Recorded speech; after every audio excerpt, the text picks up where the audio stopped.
I have adjusted the camera angle because my tripod broke, so this is my GorillaPod taped to my microphone stand. Alright, so I had somebody ask for like a basic music theory, like what do you need to know to communicate with other musicians? Communicating with other musicians is great, assuming that they can get over themselves and handle that there's a keytar there. So we're going to talk a little bit about music theory and about things you need to know before you go out to buy a keytar.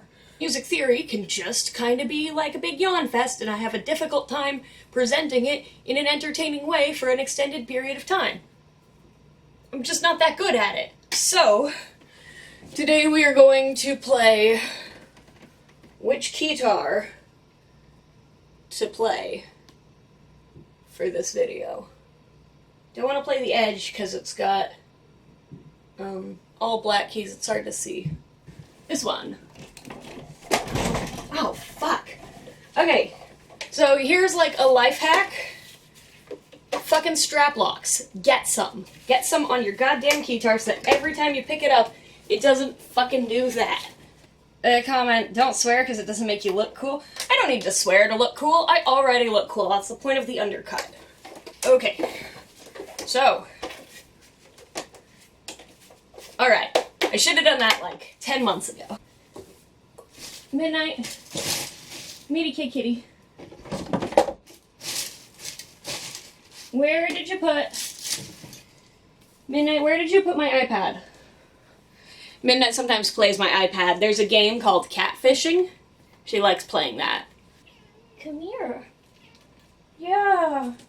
You know, I would always be in a bad mood too if I was a tiny predator who had somebody insist on picking me up all the time and snuggling my fish.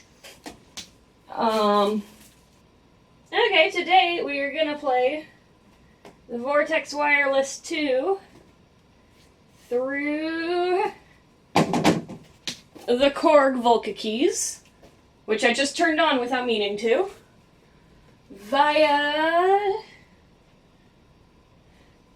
this MIDI cable that was on my floor. One of the best parts about getting my electric violin was that it came with this really long 1/4 inch to 1/8 inch cable. I have a tendency to get distracted.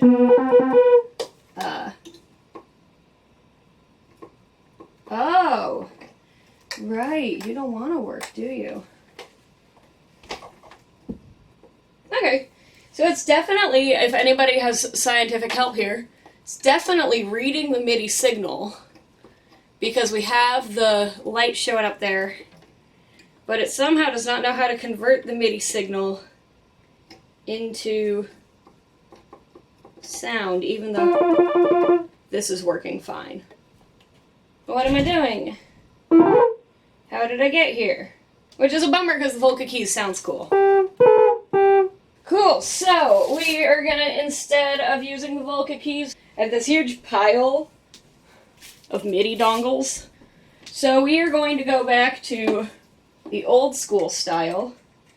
Everybody get ready for the chunk. And play this through the Piano Box MIDI miniEngine USB midiplus. It's got a bunch of different names.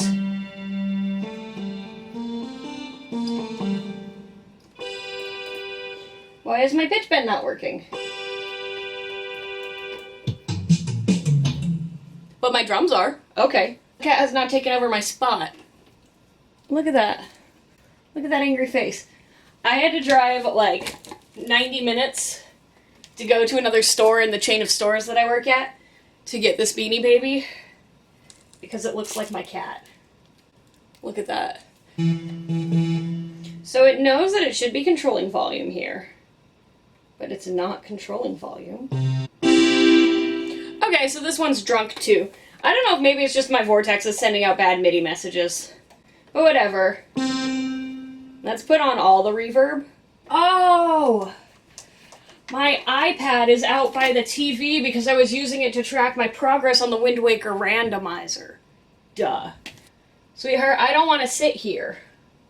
Can you sleep on the Victoria's Secret blanket? You love that blanket. Good job, sweetie. Get on that blanket so I can have this one.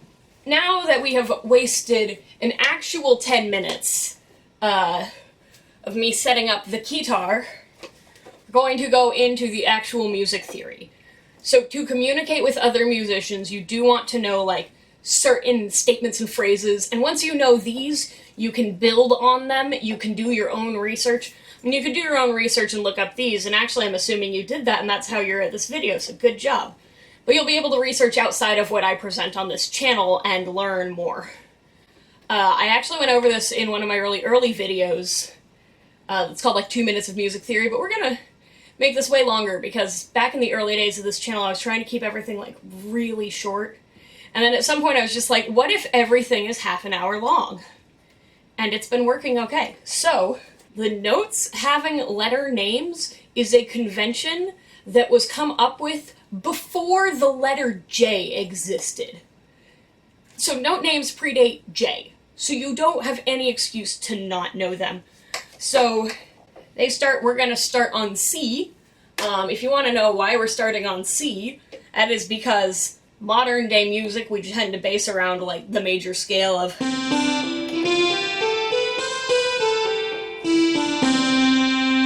scale. Why am I not at max volume? Earlier music, back when they were coming up with this convention, was based around the pentatonic scale, which is like so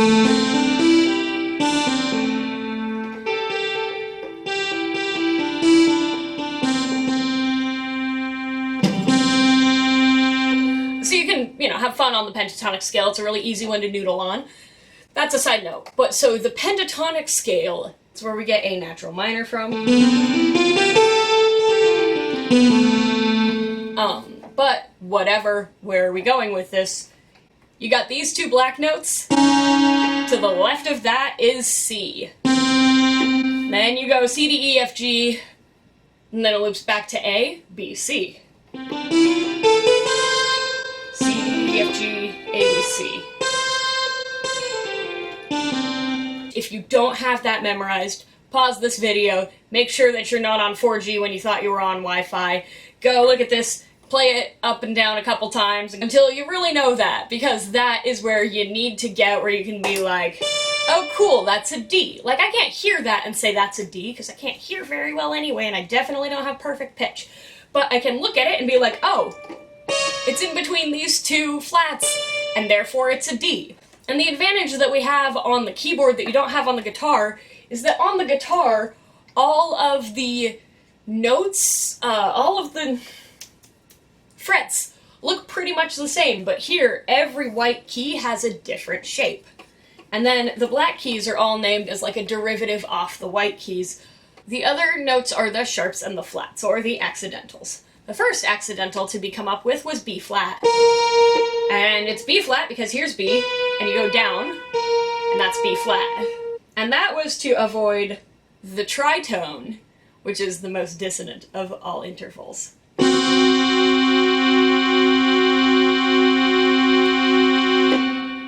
Okay. So now none of this used to work on this piano box, but currently none of my, oh, I know why it's not working. It's because I'm stupid. Hang on a sec. Here we plug this in, we take this out, we turn this on. Turn this on. Slowly. There we go. Oh no, it still doesn't work. Where's my reverb? I want all of it. Alright. Because it avoids the tritone, so if you have this tritone, you can make it not a tritone. So that's B flat, and that is why the flat sign looks like a tiny B. Just so you know. Like tiny, like B, not like tiny B. Anyway, that was a butterfly anyway. Maybe it's B for butterfly. Should I have more coffee or less coffee before I film these? Anyway, there's your music history. So, you got your B, and you got your B flat. And if you go up one, it is your sharp. So you have C and C sharp. And actually also the reason that the natural sign looks like that is because when you were writing old-timey music, the lowercase scripty b, the lowercase b was used to indicate a B flat, and an uppercase, like black, it's not called blackface, it's like Gothic, the squarey one was used to indicate B natural, and that's why the B flat, or the flat and the natural signs both look kind of like B's. So there you go, there's more music theory for you. So you have your, if it goes up, then it is a sharp, and if it goes down, then it's a flat. And that means that every black note is simultaneously a sharp and a flat. So this is F sharp, and it's also G flat.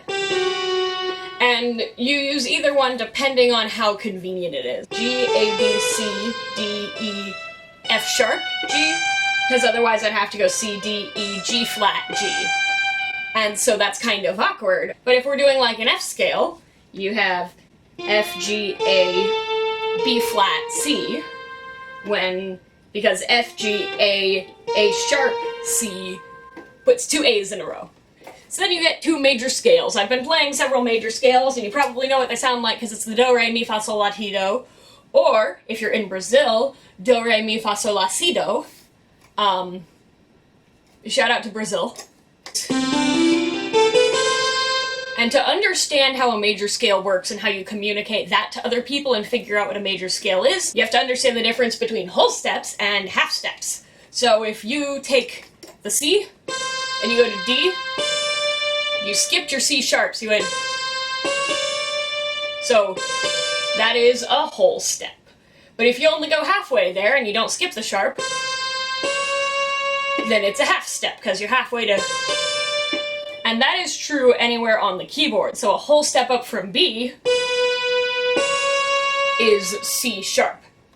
Note, skip one, next note will be a whole note. Note, one next to it will be a half step. I think I said whole note instead of whole step there again. Why is this so hard? There's a pattern for the major scale, the do, re, mi, fa, sol, la, si, do. It's faster to say with C than with T. Brazil has it right. Your root note, the one that you start on. We're starting on C because it's easy. C is your root. Whole step, half step, whole step, oh, oops. Half step, whole step, half step. Root, whole, half, whole, half. That's it. Root, whole, half, whole, half. Just memorize that, and if you get lost, remember that you can just move up and down the scale that way. So you go, oh, I don't remember what the C sharp scale is, see, this is my C scale. And so if you go up one on all of them,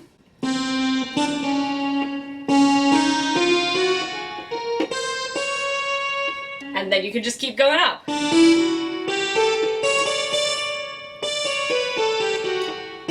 I got fake fingernails, and now I'm like unable to remember how to use my hands. I got fake fingernails because I was like, I can't play guitar because of my hand injury. I haven't been able to since like late January. I was just like, fuck it, if I can't play guitar, I might as well have cute fingernails. There's your major scales, and those you also kind of want to memorize. At least have that pattern ingrained in your brain somehow.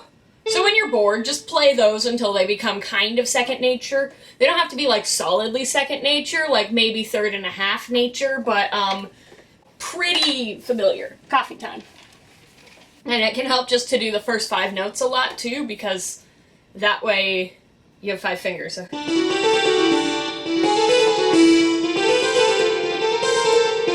Triad chord, major triad chord, is the 1, 3, and 5 on a scale. So if we're on our C scale again, 1, 2, 3, 4, 5. That's a C chord. 1, 2, 3, 4, 5, 4, 3, 2, 1. 1, 3, 5. There's your A chord. And you'll see minor chords. If you do a minor chord, you find the chord, so that's your major B chord. Minor B chord, you take your 3, you go down half a step. So, major chord, minor chord.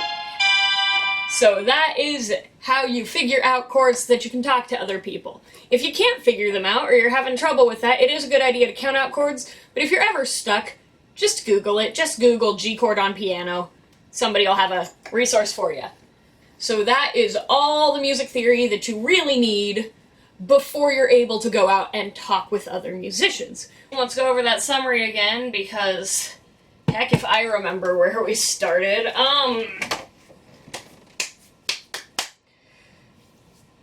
Communicating with other musicians is important, so you should know what note names are, you should know what sharps and flats are, what is a whole step, what is a half step, where the major scale comes from, and how to make triad chords. Because that is how you communicate with other musicians in, like, a more relevant way than knowing how to say, "Hola, me llamo Pink." Hi guys, Editing Pink here. I'm at Starbucks, which is why there's the sound of the loud car. I'm just, like, standing in front of the Starbucks right now. And I was editing this and I realized that it is actually a really comprehensive story and that I was trying to combine two things that weren't related. So this is going to be split into two videos, but it means that I didn't film an end slate for the first one because I was intending for it to be two different videos. So here's the part where I tell you to, like, subscribe or something, but honestly, just wait for the second video. It's going to be different. Okay, I don't know what to do.